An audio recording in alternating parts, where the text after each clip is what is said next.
kind of amazing when you think about it. A town built from almost nothing, Yeah. just springing up around sawmills and the vision of a lumber company. That's basically Crossett, Arkansas in the early 1900s. It is. And you know what makes it even more interesting? What's that? We're not just going by old textbooks here. We're going deep with the, what's it called, the sawmill stories, Oh, yes. put together by the Ashley County Genealogical Society back in '95. Right. And these stories, they're based on, get this, oral history cards from 1948. Wow. Yeah, the Crossett Company itself had people record these memories. So we're talking real firsthand stuff. Straight from the source. That's perfect for our listeners, the folks who really want to understand how a place came to be. Right. But maybe not get bogged down with all those dates and dry facts, right? So exactly. So today, we're extracting those juicy bits from the sawmill stories, Yes. uncovering the people, the land, and those early moments that made Crossett what it is. Like these cards, it's amazing. They give you such a human side to it all. Anecdotes, memories, from people who lived it, workers, families, all connected to the Crossett Lumber Company.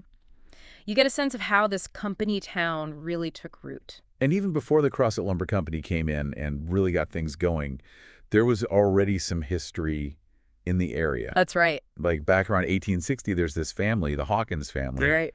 They built this big brick home southwest of where Crossett would later be. And just think about what that must have taken. Getting those materials there, Oh, I know. bringing masons all the way from New Orleans, Yeah. boats up the Ouachita River to Marie Saline Landing, then hauling everything by oxen. It really tells you just how remote this whole area was. And that location, it became a landmark. They called it Miss Pearl's grandfather's place. Ah, Miss Pearl. Right. By 1948, a granddaughter, Miss Pearl Ramseur, she was still living in that same house, although they say it was pretty run down by then. It happens. But it's still a direct link to those early days. Oh, absolutely. And the cards, they tell us about her life. Her sister, Clara Ramseur Murphy, lived across the road. And their brother, Ralph, he was the cook for the WWCPP conference.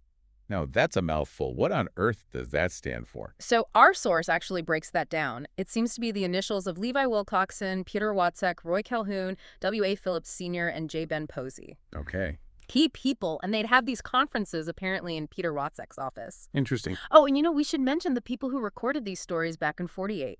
J. Ben Posey, Robert F. McKay, W.A. Phillips Jr., James Callahan, and George W. Gray. Without them, we wouldn't have all these memories. Their work is seriously valuable. Yeah. And it really shows, doesn't it, that the Crossett Company knew they had something special. They did. They understood these personal stories. They were important. Oh, for sure. And those little details, they're gold. Like, take Miss Pearl. One of the cards says she bought a cooking stove 18 years before the interview and never used it. That's amazing. What do you think? Was she just practical? Or maybe she liked her old ways better? Maybe. Who knows? But she was a sharp woman. She even went into business with a Cap Gates, and we'll hear more about him, I'm sure. Sounds familiar. They got into the cattle business together, and she built up a pretty big herd of Black Angus. So before the lumber really took over, there were already people doing their own thing. Right, all sorts of lives and ambitions. And with Miss Pearl, there's even more. Oh, She almost became a nurse in Kansas City. really? But she got smallpox, had to come home before she finished her training. Oh, it's too bad. Later, they wanted her to be head nurse at the Crossett Hospital, but she said no. Seems she was self-conscious about the scars from the smallpox. What strikes you about her, thinking about those early days in Crossett? It's her mind, I think. She was sharp, well-read. And the cards say other Ramseur family members, well, they didn't always make the most of their smarts. So even in those rough and tumble times, you had people like her. Different talents, different paths. That's what makes a place unique, right? Yeah, it all adds to the mix. So Miss Pearl and her family, they give us a glimpse of life before the big changes. But around 1901, things really took a turn with the Crossett Lumber Company. Right. What was the first sign that a new era was starting? The first store, really. It was pretty basic, from what they say. Rough building, just a canvas top for a roof. Oh, wow. Yeah. Mr. Howard Lemons ran it. It was the only place for the new workers to get supplies. So how did they even get those supplies out there? Wagons. All the way from Hamburg, Arkansas. Don't forget, no railroad yet. Everything had to come overland. That's a long haul. What was it like for those first workers? Rough. They lived in tents at first, Oh, wow. until they built some small houses. Community life, that was just getting started. The first school, just one room near the company store. Even the first church services, they held them in a tent. It's amazing how they built everything, step by step. And of course, it all started with the logging. How did that begin? Logging crews, they were some of the first ones in. Clearing the land, getting the timber ready. Hard work. Oh, yeah. They used oxen to haul those big logs to the mill site. So when did that first sawmill get built? Late 1901, and it was crucial, right? The lumber from that mill, they used it to build the town itself. Makes sense. Houses, businesses, the whole shebang. It was the heart of it all. We've been hearing about this E.W. Cap Gates. He seems like a major player in those early days. Oh, he was. Cap Gates was all about establishing order. He set the tone for the whole community. He had these strict rules. No saloons, no gambling. And for a boomtown, that was a big deal. It really shaped Crossett's character. So besides that canvas top store, what other businesses popped up? Well, you can have a general store, right? And a boarding house for the single workers. Plus, a blacksmith shop run by a fellow named Ed Blake. Actually, that blacksmith shop, it moved around a few times as the town grew. Shows how things were changing. And they even got their first law enforcement officer to keep things in line. Order was definitely a priority. What about fire safety? I mean, a town built mostly of wood? That's got to be a worry. Big worry. In 1903, there was a fire, reminded everyone just how dangerous it was. After that, they organized the first fire department. But think about it. Back then, they had to get water from wells and streams. It was pretty basic. And where did people gather for events and things? They built a simple hall, kind of a catch-all space for everything, dances, meetings, social stuff. It had to bring people together, especially with all the newcomers. There's a story about a saloon in the Sawmill Stories. What happened there? Oh, right. So 1901, some farmer from outside town, he tries to open a saloon. But the company, they shut that down fast. They actually built a church within 3 miles just to stop the saloon. That's how much control they had, not just the economy, but the whole way of life. They really wanted to build the community their way? Absolutely. Cap Gates himself, he taught the first Sunday school class in the first schoolhouse. And a few of the women, Mrs. Oslin, Mrs. Gates, and Miss Dooley, they really pushed for building that first church, specifically to keep liquor out. You can see how individuals had a real impact on the town's values. It's a group effort. So who are some of those first families in Crossett? Well, there was Mr. and Mrs. Howard Lemons. Of course, they ran the store. Right. Then you had Mr. J.G. Lawson and Mr. Buddy Finch. They were the real pioneers, taking a chance on this new town. It sounds like Cap Gates was really the one steering the ship. Oh, definitely. From these sawmill stories, he comes across as the main force behind Crossett's early days. He oversaw everything, enforced the company's vision, and really guided those early years. And it wasn't long before the lumber started rolling out. Early 1903, the first shipment left Crossett. That was a big moment. Crossett was officially a lumber town. A lumber town. And as the lumber went out, the town kept growing, right? Oh, yeah. More people, more needs. That's when you see things like a barber shop. Mr. Jess Peters, he had the first one, in a temporary spot. Later on, they set up shop in the YMCA. And then came a tailor for all those well-dressed lumbermen. It was becoming a real town. But transportation must have been key for a place like Crossett to really take off. Oh, for sure. Those wagons from Hamburg, they got things started, but it was the railroad that changed everything. 1901, they started building the Missouri Pacific Line. And that first train, it pulled into town late 1902. It was huge. Suddenly, getting lumber out and supplies in, it was so much easier. And it wasn't just speed, it was the whole economy. Bigger markets for lumber, more supplies coming in, the town could really boom. Where was that first train station? They actually built it right into the company store. Smart, right. Mr. R.G. Raoul, he was the first agent for the Missouri Pacific, and they even stopped passenger trains right at the sawmill entrance. It was all connected. But before the railroad, they weren't totally isolated, were they? The Waukeeta River, that was a transportation route, too. That's right. They had these river ports, Marais Saline Landing and Marie Saline Landing. Those were around before the railroad, mostly for shipping cotton. The road from Hamburg to Marie Saline Landing, that's actually the oldest one around there. And at Marie Saline Landing, they had it all. A warehouse, a saloon, even a canal to make loading and unloading easier. Sounds like building that first railroad spur wasn't easy. It wasn't. Mr. Gates himself talked about it. The ground was so wet and muddy they couldn't build a proper road bed. Everything kept sinking. They had to use these big slides like sleds to move the heavy stuff. It was a real struggle. All these challenges, they really shaped how they built things. And the sawmill stories mentioned that a lot of those early buildings, they were meant to be temporary. Why was that? Well, back then, a lot of lumber companies, they figured they'd only be in one place for maybe 20 years. Okay. Get the timber, move on. So they built things to be functional, but not necessarily to last forever. But the Crossett Lumber Company, they stuck around, didn't they? They did. As it became clear that Crossett was a success, they started building things to last. It became more about creating a permanent community. And they got another railroad, too. The Rock Island Railroad came around 1908. And that one, it was built in a controversial way. Yeah. Right? Yeah, convict labor. Kind of a dark side of those times. There were other rail lines, too, all connecting Crossett to different places. The El Dorado and Bastrop Railroad, that became part of the Missouri Pacific later on. And a smaller line owned by a Mr. Parker from Hamburg to Luna Landing also ended up as Missouri Pacific. Then you had the Ashley, Drew and Northern, AD&N, and the Crossett Lumber Company even leased the Altheimer and Monticello, the AL&M, to run a passenger train to Monticello. The whole region was getting linked up. So the town's growing, transportation's getting better. What was daily life like for the workers? What were the conditions at the Crossett Lumber Company? Back then, a 12-hour workday was pretty normal. But Crossett, they did things a bit differently. They had an 11-hour system. Start at 6 a.m., an hour for lunch, work till 6 p.m. They were one of the first places to do that. It was actually considered progressive. Later, they even went down to a 10-hour day. Still a long day. What did people do at their free time? Not a whole lot, at least in the beginning. No movies, no radio, not much organized fun. After supper, people mostly just socialized, went to church, simple stuff. It's interesting how those small moments, just being together, became so important. Makes sense. What about education for the kids? That one-room schoolhouse, how did that evolve? So the very first school, it was actually in two houses, 308 and 310 West. Okay. Mr. E.W. Bird, he was the first teacher. Then, as the town grew, they moved the school to where the Rose Inn is now. But eventually, they ended up back in those houses, 308 and 310 West, with different teachers, Professor Spencer Jarvis, a Mr. Reynolds, and Mrs. W.L. Woods. They were making do as they went along. The mercantile store, that seems like it was more than just a store, like a real center of the community. Oh, it was. Upstairs, they had meetings for the Masons, the woodmen of the world. The first post office, that was in a temporary building where the bank building is now. And the old bank, that was in the Crossett Mercantile Company's payroll office. Even the first barber shop, before it moved to the YMCA, was in a temporary building near the old post office. It was all multi-purpose.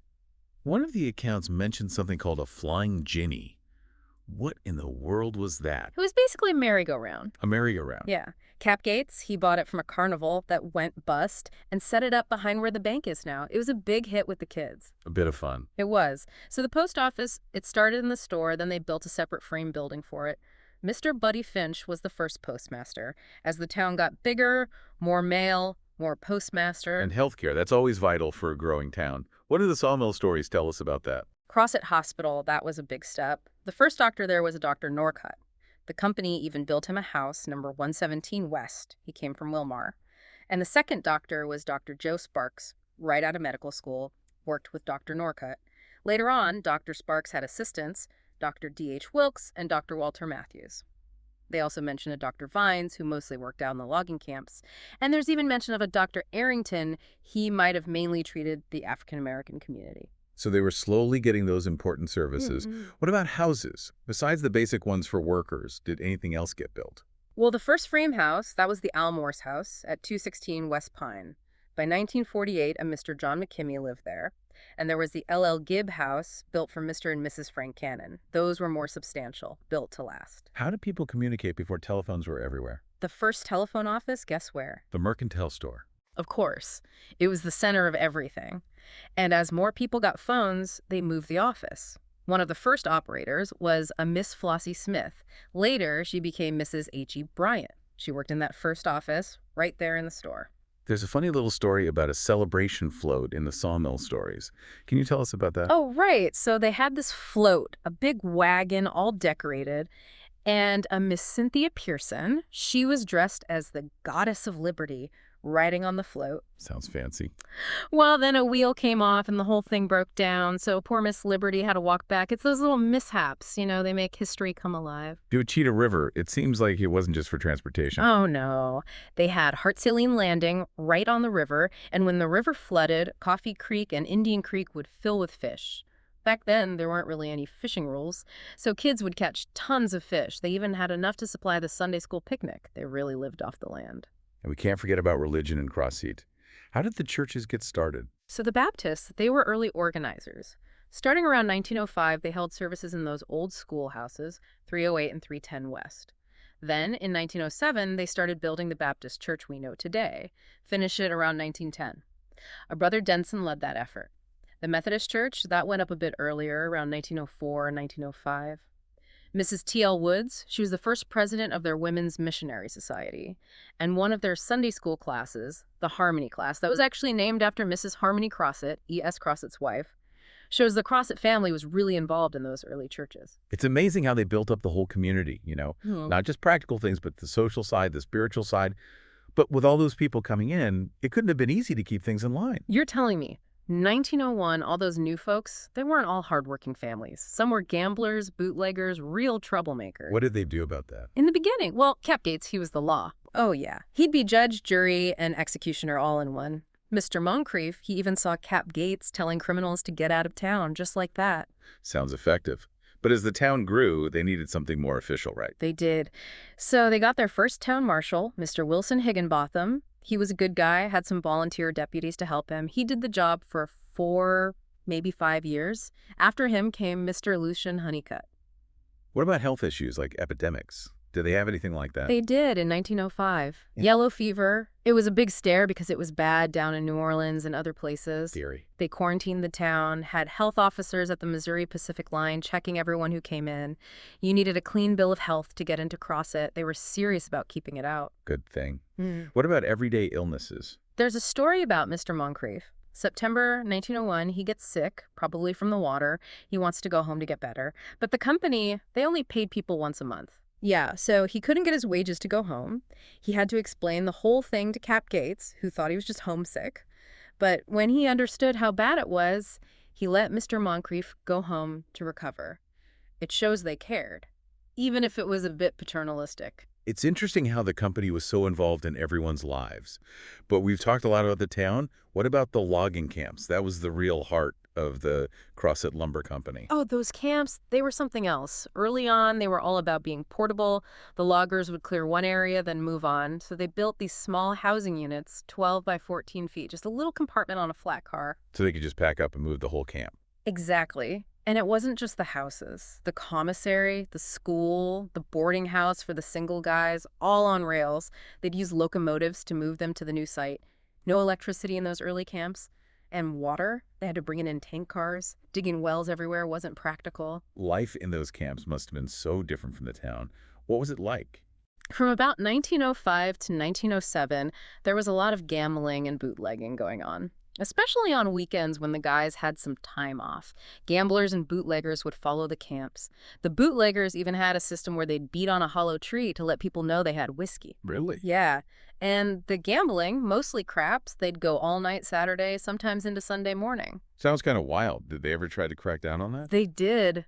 Levi Wilcoxon, he took over as logging superintendent, and he was a good guy, well-respected. He wanted to clean things up. Less gambling, less drinking, more church and YMCA stuff. He even played baseball with the kids, gave them tips. He really cared about the people in those camps. So one person could make a difference. What about the work itself? The pay?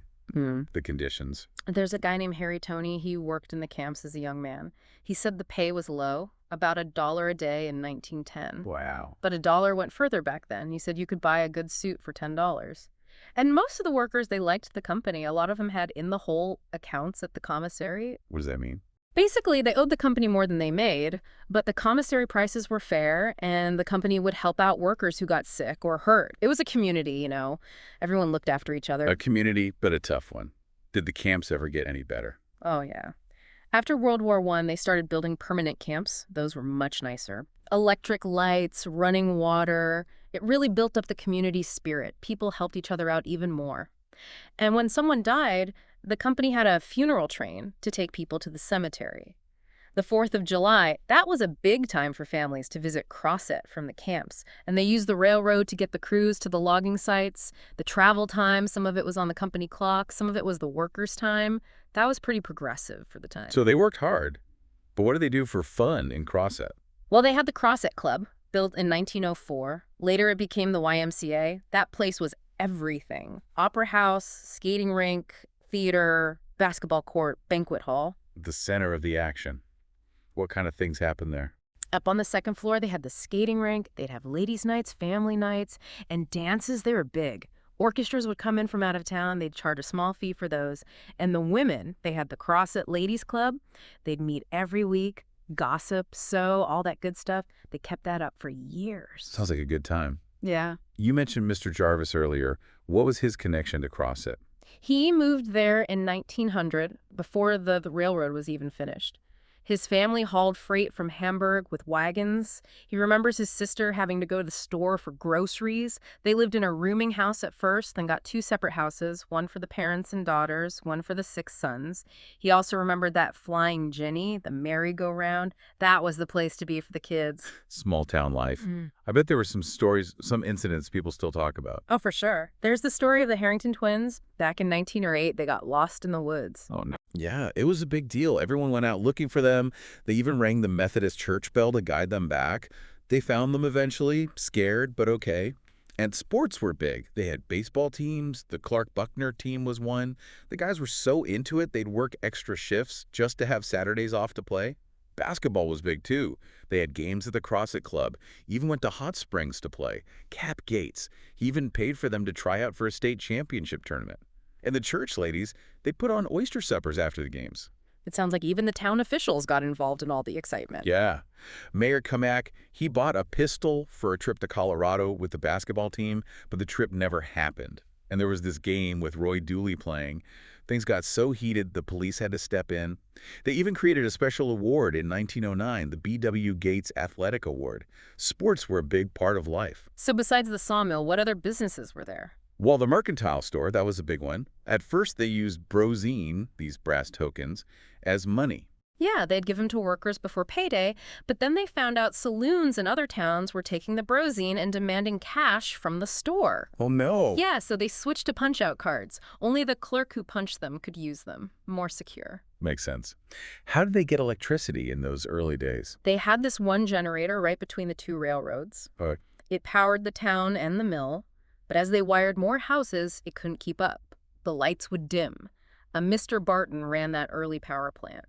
Eventually, they built a proper power plant in the early 1920s. Much needed. And the mercantile store, did they ever open anymore? They did. In 1912, Mercantile Store Number 2, near the old little place a few miles south of town. But they ended up combining it with the original one later. And as the mill grew, they needed more people.